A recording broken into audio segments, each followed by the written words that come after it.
Dear viewer, good evening. With me tonight, the president of Lawrence Tech University, Mr. Tarek Sobh. Mr. Sobh, welcome to MEA. Thank you so much. It's a pleasure being here, and thank you for the invitation. Thank you.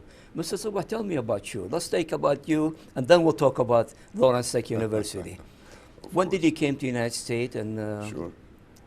This is a 3-hour interview, right? we could make it all in 20 minutes.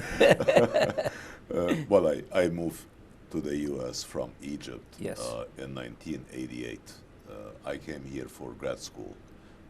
So I studied at the University of Pennsylvania in Philadelphia. Yes.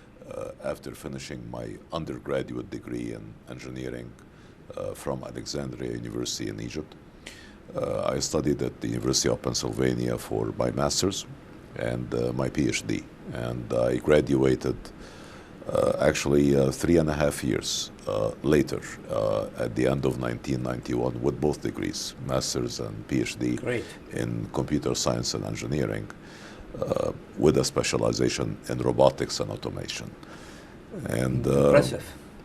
well, it was a wonderful experience, great school. At that time, actually, the University of Pennsylvania was home to the #1 robotics laboratory in the world, actually. Mm-hmm. And it was a fantastic experience. And again, we're talking 1988, when robotics and artificial intelligence was just incipient. It was Yes. very exotic at that time. That's it was, right. So it was exciting times. And graduated from Penn in 1991, and then joined the University of Utah in Salt Lake City as an assistant professor of computer science, continuing my work in robotics and automation. Yes. and so on and so forth. And we stayed in Utah for about 3.5 years. The home of Senator, what's his name, Romney. Yeah, Yes. and basically at that point in time, we, meaning me and my wife, at the end of that period in Salt Lake City, we were contemplating moving back to the East Coast. We had just had our first child, and of course we had a great time in Salt Lake City, but we were looking for a community that's a little bit more diverse, and the East Coast is that, obviously. Absolutely. In addition to, of course, To New York, great state like Boston, Michigan. Yeah, Michigan. And I got called by the University of Bridgeport in Bridgeport, Connecticut, recruiting me for a faculty position, and also to start their activities within the areas of robotics, automation, and interfacing with industry and such. So we decided to move back east, and we moved to Connecticut in 1995. Stayed at the University of Bridgeport for approximately 25 years in Connecticut, beginning as an associate professor, built a robotics and automation and sensing laboratory, started doing great work with industry and funded research and other areas. Then I started being an administrator, an academic administrator on top of that. So I moved up in the ranks during my tenure with Bridgeport. I became a department chair, then the dean of engineering. As a matter of fact, at some point, I was the longest serving dean of engineering in the country. It's not a good thing, by the way, but it happened. I served as engineering dean for about 20 years. During my tenure there. And then near the end of my career at Bridgeport, I was named as the university vice president, and then the senior vice president, and then I was the university executive vice president. At the end of that time, family situation changed, kids grew a little bit older, and geography did not matter as much, and I was starting to think about moving to a position like a provost or a president in a very technologically focused, comprehensive. This is your field. Exactly. I mean, I'm a roboticist by training, and I did a lot of work in science, technology, engineering, and math, both from a research point of view, teaching point of view, community service and engagement with industry and school districts within STEM for many, many years. So I started contemplating moving to one of these type of positions in a technologically focused institution of higher learning. Yes. And So how you came to?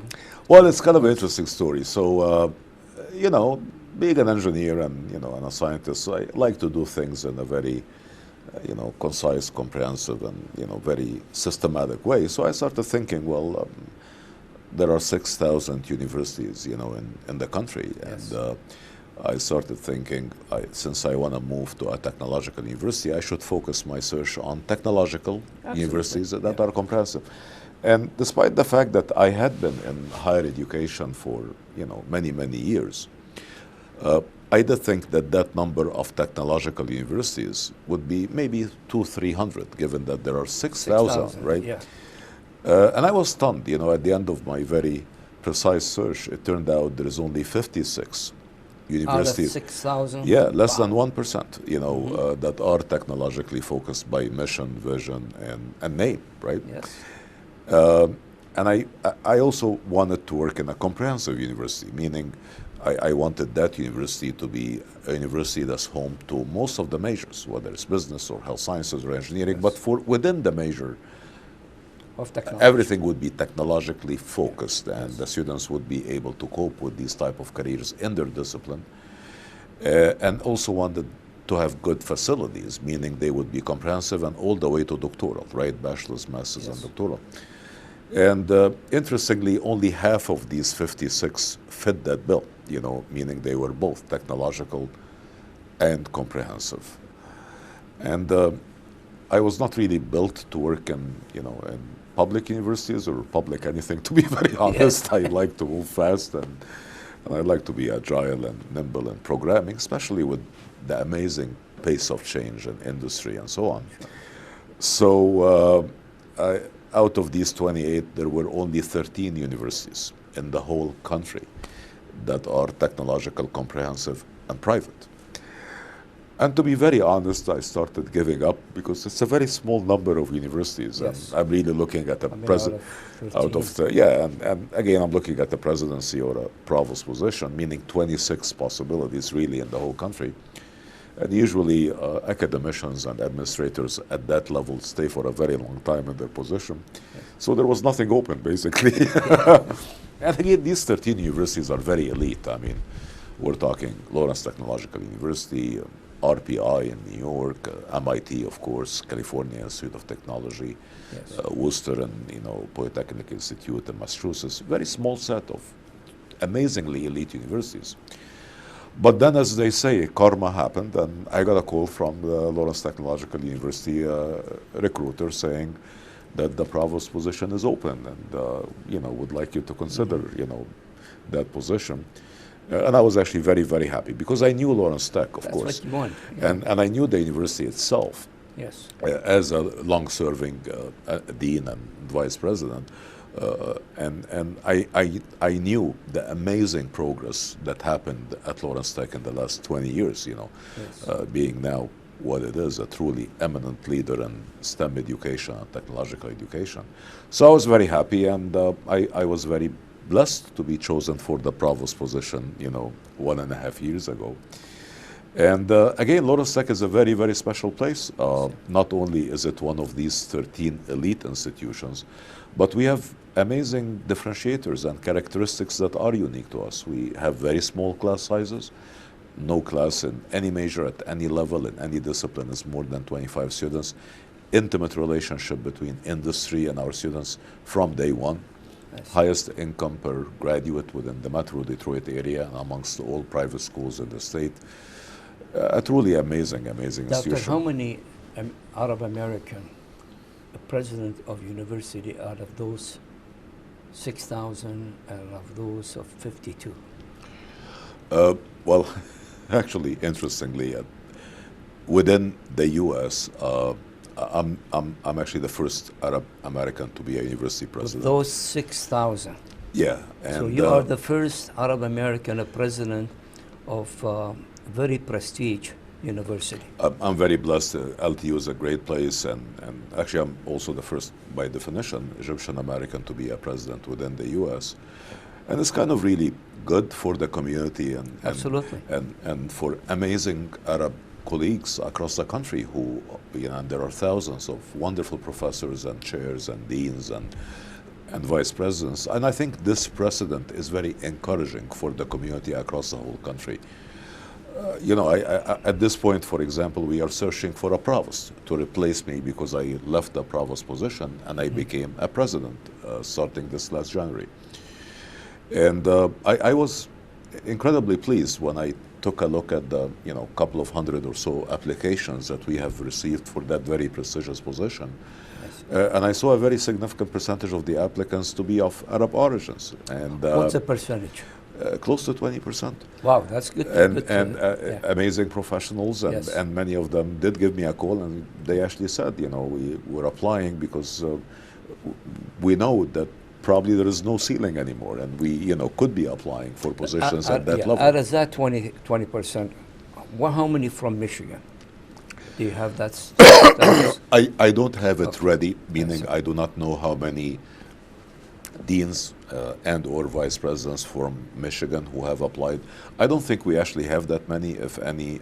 Well, we have a few actually, deans, couple maybe, in Michigan who are from Arab origin. I don't know about vice presidents. I don't think, as far as I know, there is any in Michigan, a university vice president. How about the students? In terms of our population of students, we do have both. Arab American. We both have, whether domestically or internationally, a few hundred students who are either undergraduate students or graduate students. But mostly internationally.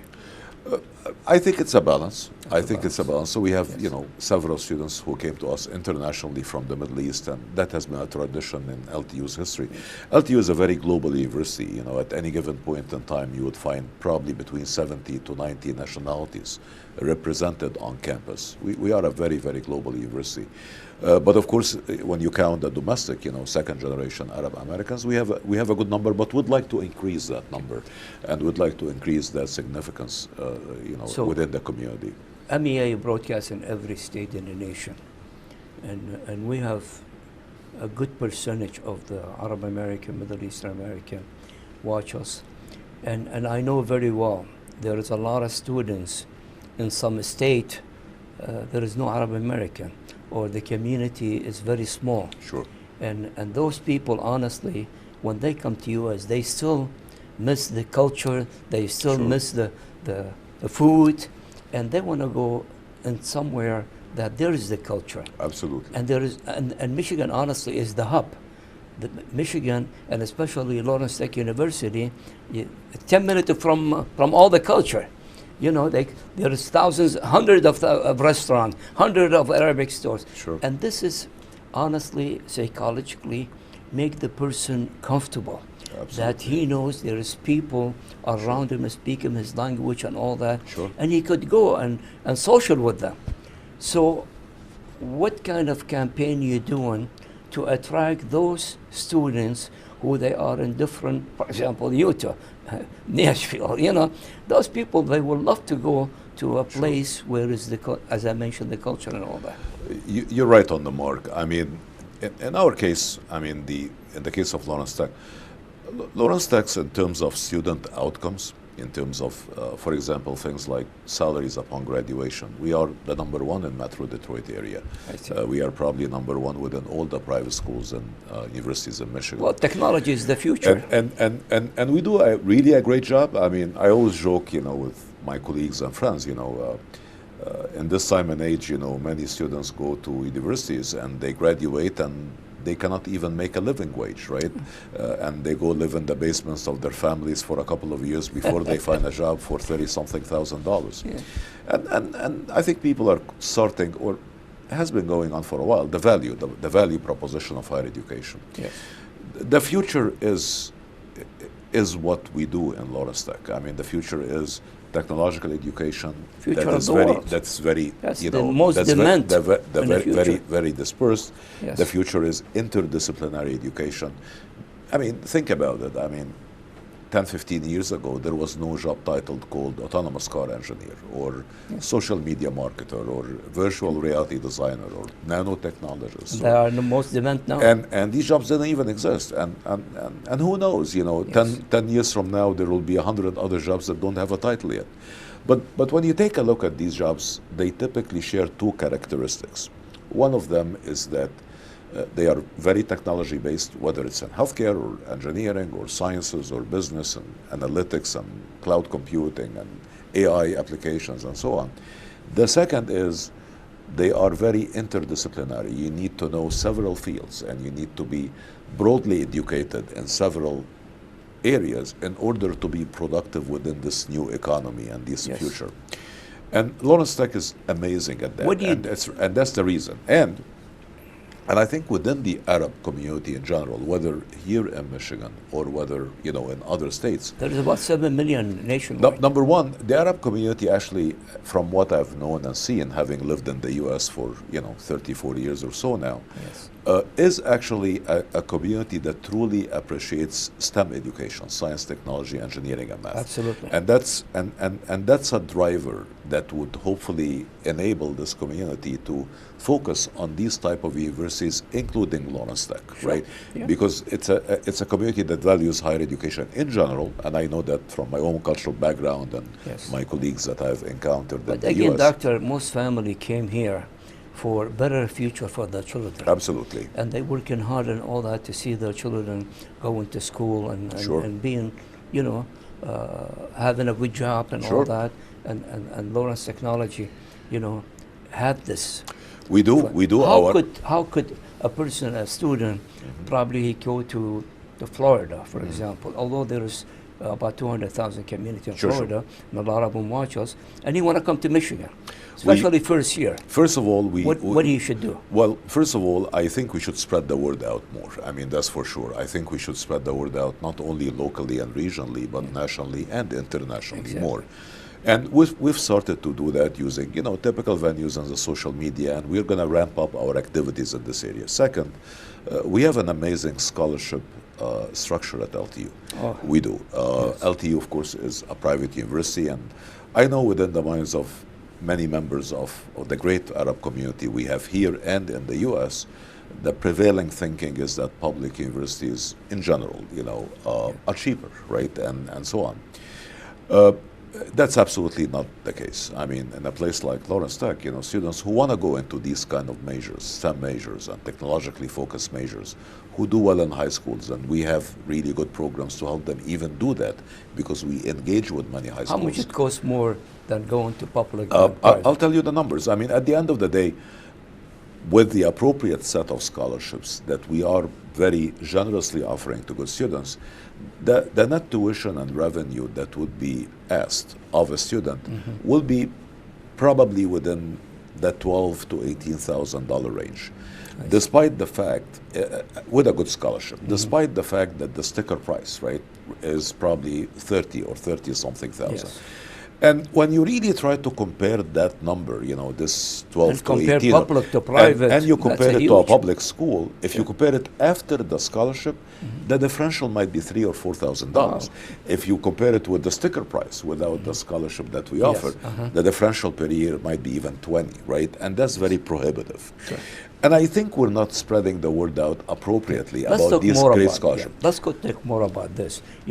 For example, as I mentioned, a student in Florida and he want to come to, he study the Lawrence Tech University and see this university is what fit him and what he want. Plus, there is a culture there. Of course. What he should do? He should apply. And basically, again, number one, as I mentioned, we're very flexible and nimble and so on and so forth. And we are all in trying to really attract, more students and also have a great impact. As an example, because people across the country now are waking up to this whole value proposition and want their kids to graduate and actually have a great job with a living wage. We have actually had the largest incoming freshman class in a generation at LTU this past fall, in the midst of the pandemic. As a matter of fact, we were the only private university in the state of Michigan, and probably amongst all the publics that have seen an enrollment surge during the last 2 years. Because people are looking now very closely at the numbers, especially and the future. Especially after Yeah. the havoc of Yeah. COVID, people started thinking about the proposition of what kind of jobs are my kids going to have? Are they going to be able to be independent after they finish? Yes. Is this investment worth it? So we are seeing actually an avalanche of applications, which is a blessing. Personally, of course, given my own background, I would love to see, that avalanche come from the Arab community, not only in Michigan, but across the nation, and internationally. Yes. Again, we offer great scholarships. The differential between our tuition per year and a public school tuition with our scholarship component is probably $3,000 to $4,000 a year. Okay. And here's what I always tell parents, right, across the board. If you make across 5 years, let's say, $20,000 more or $15,000 more investment in your child's education. And the outcome of that is that your child is going to graduate in 4 100 years. times better. Ready for the jobs of the future, Yes. with a first job starting salary of 65, 70. I have students from some of our majors graduating with $85,000 to $90,000. Yes. As opposed to pursuing the other type of education, which costs you $20,000 less over a 4-year period, with a starting salary of $38,000 after a year Yes. of graduation. Yes. It's a Yeah. no-brainer. This Absolutely. is the Absolutely. right investment. And, Yeah. and actually, here is really what I think about this. Number one, you want your student or your graduate to be well-trained, not only in theory and practice, which is what we specialize in, but you want your student to be trained, again, in technology and an interdisciplinary, multi-field fashion. But you also want them to graduate with some experiential education, meaning Yes. co-ops or internships. Close to 90%, if not more, of our students do not graduate from Lawrence Tech unless they have done at least 1 or 2 internships.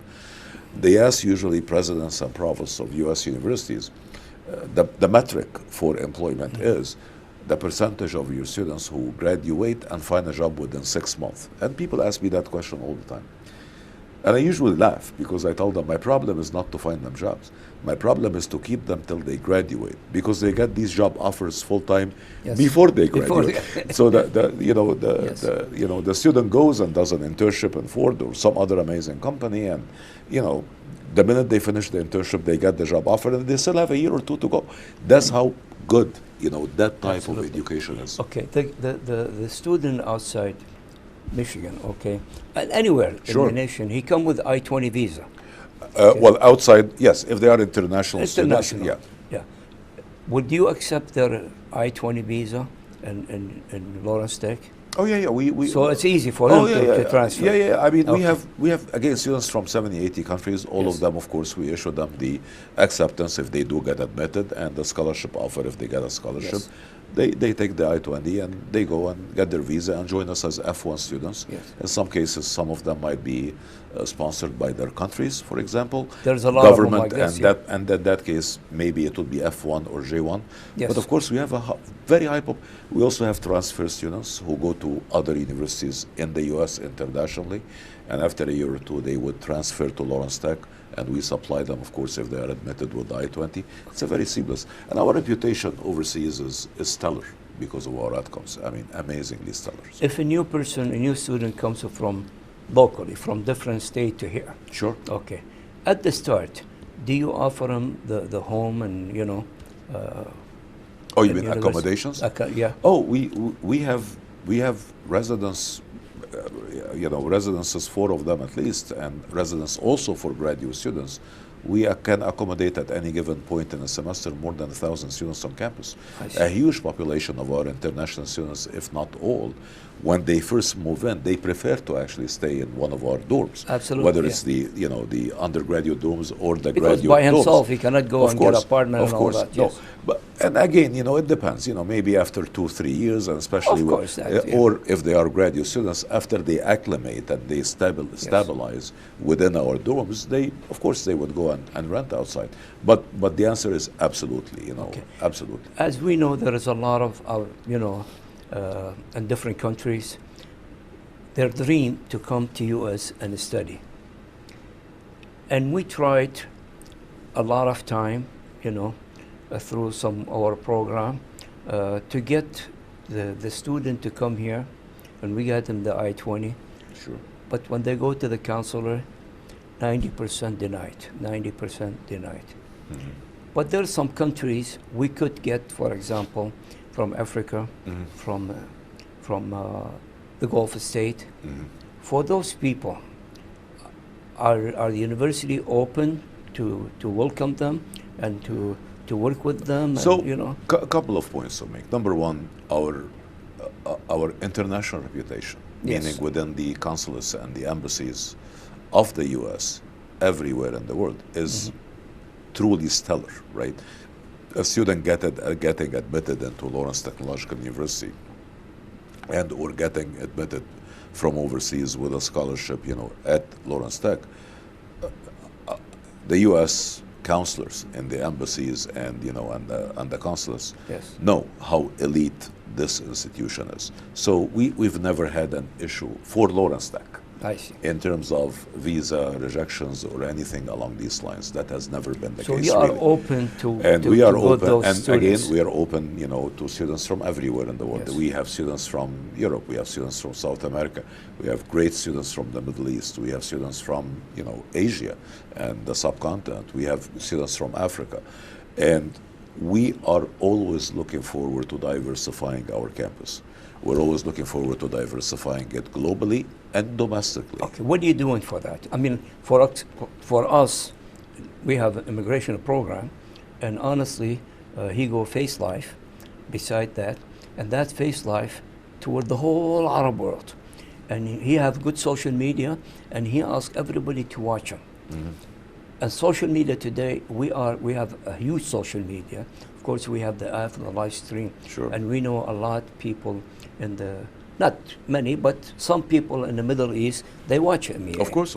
And we could reach a lot. Mm-hmm. Myself travel a lot. We have office at the National Press Building, and Sure. honestly, in Washington, we are more active than here Mhm. because of the COVID, everything went down. I know. But usually we are more active than here. So what are you doing to get to those people? So I'll tell you what we're doing and what Yes. we intend and hope to do. What we're doing, again, we do have recruiters. We attend fairs overseas all the time. We have actually in some countries our own representatives Yes. doing our own recruitment events, trying to attract great students from overseas. So we do a lot of things. But, and of course, we have obviously, our own social media and marketing and branding and PR department, which tries to utilize our own channels Yes. to attract students. What we're going to do is do more of this and count on outlets like yourself Thank and you. like your channel. And we reach, yeah. No, you have great reach, and you Yeah. reach truly an eminent community, our Arab community, not only in Michigan but across the country. I know because I have the IPTV app myself and Yes. your app on my phone, and watch your channel on Sling, Yeah. like most of the community, and of course counting on you to spread the word out about how, number one, welcoming our institution is. And even more importantly, spreading the word out about the fact that our great sons and daughters coming to LTU guarantees truly a professional, eminent career in science, technology, engineering, or math, or anything we teach, with guaranteed employment at a very high level. We were the university with the highest salary upon graduation within this region. Yes. Consistently. Yeah. Our students, and you take a look at their profiles, not only after graduation, and the starting salaries and the type of jobs, it is actually stunning, truly stunning. Yeah. And so that's really what the plan is. Honestly, Doctor, out of the Sling, the Arabic package, there is 140 channel. Every country, Sure. there's there. If you take the 140, none of them put more than 5% about the local community in the United States. Our program is 85 to 90% targeting the local community in Michigan and the nation. And we do a lot we build the relation Sure. between the Arab American community and the community at large. So we could do a lot. I if it look, passed I the look, word. I look forward Yeah. to it. I truly look forward to it. Yes. I mean, the business we're in is really about building bridges. I mean, the business we're in is about creating and helping out and changing people's lives. And the business we're in also should imply that we don't only do that, but connect, our Arab community with the rest of the constituents within the state, whether it's industry, whether it's the government, whether it's higher education, and with provide with other ethnic minorities too. Absolutely, Yes. and that is true. Absolutely, we share same issues. So 100%. And again, I think for a very well-developed community like the Arab community, and it is the most developed really in Michigan and this region. I think these type of opportunities and the ability to peruse the education and research and industry relationships, not only for the students but also in building bridges with the community, is something we should all utilize. For example, Loras Tech is home to one of the preeminent business accelerators and incubators in the Midwest, our Centropolis Accelerator, which hosts tens of companies, startups or a little bit more developed than startups in manufacturing and sustainability all the time. That's an amazing value for the companies and startups of that Arab community within the state to reside and to acquire the grants that LTU helps these companies acquire to grow and to be seed funded and to acquire venture capital. So from an economic development point of view, LTU is an incredible driver for economic development. We can help businesses. We already help industry. Yes. We have, R&D they need R&D university projects. like you. Yeah. We do R&D with tens and tens and tens of companies at any given point in time. Not only within the auto industry, within the microelectronics industry, within the computing industry, within the sustainability industry. 2 years ago, So Amazon, it's a resource. Amazon tried to come to Detroit and Michigan, but the problem they didn't come because there is not enough educating people, graduate from university like yours. Well, because that's what they like. Within the region, I'm seeing in various counties, like the 30 program in Oakland, where you want to reach a goal, which is really very commendable. But the bottom line is, I think it's all about the higher education being offered, right, and the training being offered, and that's why one of my hopes and aspirations to really truly increase the reach and the broader impact of my institution, right. Because at the end of the day, when you change people's lives, right, when you really provide them with that education that makes them survive and do amazing thing in economic development, you don't only change their lives, you change the lives of their families, the lives of the communities that you come from, and that's how you broaden the impact. I'll give you a number. I'm an engineer, right, by training originally, but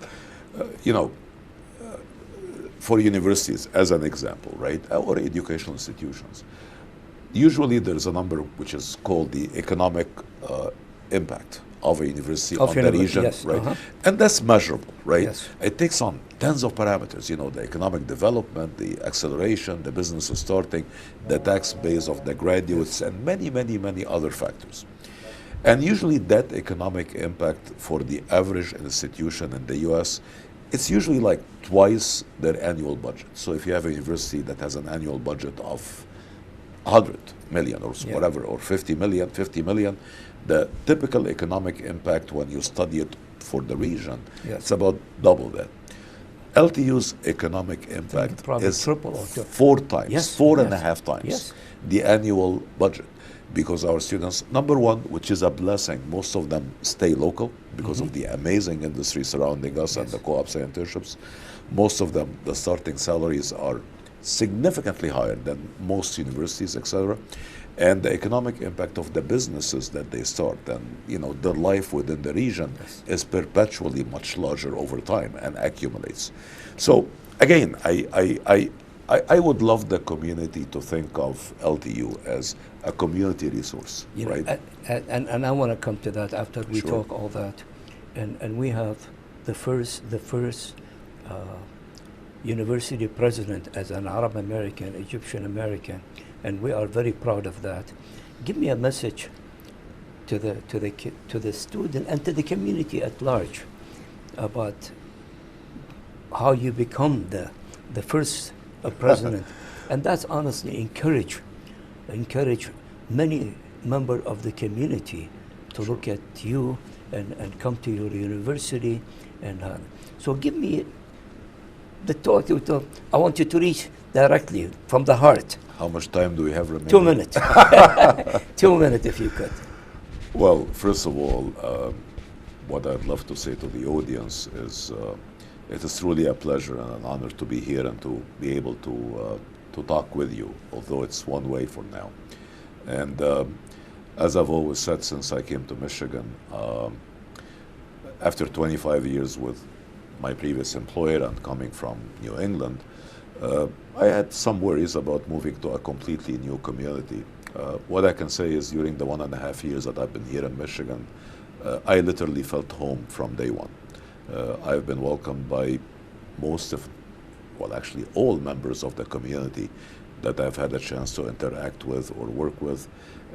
It's a blessing. It is truly a remarkable region with an amazing number of truly remarkable individuals, families, and professionals. I very much look forward to seeing this community do better and better. One lesson to take, I think, is there is no glass ceiling, really. Anyone can do whatever she or he wants to do as so long as they put their mind into it. Hard work is paramount to success. Persistence is incredibly paramount to success. And from what I've seen in this community since I've arrived in Michigan, that's two things they do not lack. Incredible hard workers, amazing persistence. And I always say, there are typically 3 pillars for success. One of them is, again, persistence and hard work. The second, of course, is being able to organize and use one's intellect appropriately to reach the goals. But the third component, I think, is to have people who believe in that person and support that person and encourage that person and push that person forward to greater lengths of success and so on. And I think this is the one area in which a community like our community in Michigan can really help with lifting each other, supporting each other, believing in each other. No one, no matter how incredibly successful they are in what they do, and no matter how intelligent, quote unquote, they are, and no matter how hardworking they are, can progress further in life unless there is a support mechanism and other professionals and individuals who believe in her or him and enable them to get the chances to do better. I've been blessed. I've had colleagues and amazing individuals all my life who supported me and believed in me, and of course that's the main reason of my success. And that's what we should do. We should always believe in ourselves and push each other and believe in each other and provide opportunities for each other. From my own university point of view, our university is an amazing educational institution, and I'd love to see more and more of our community attend our university at the undergraduate level, at the graduate level, professional development. I'd love more and more of our community in Michigan to partner with Lawrence Tech in economic development, in startup opportunities, in research and development, in staffing. And it would give me no more pleasure than to see many of you flock to my institution, partner with our great colleagues within Lawrence Tech.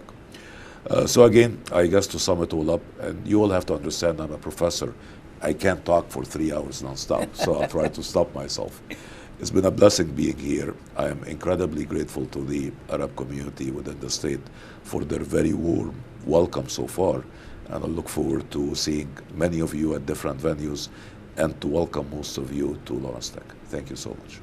And thank you so much, Doctor, for coming here and give us that very valuable information. It's my pleasure. Thank you for the invitation. Sure. Thank you so much. Thank you so much. Thank you so much. Thank you. Thank you. Dear viewer, that was my interview with Dr. Tarek Sobh. He's the president of Lawrence Tech University, and we are very, very proud of him. He's the only Arab American president of university in the nation out of 6,000 universities. And you hear from him.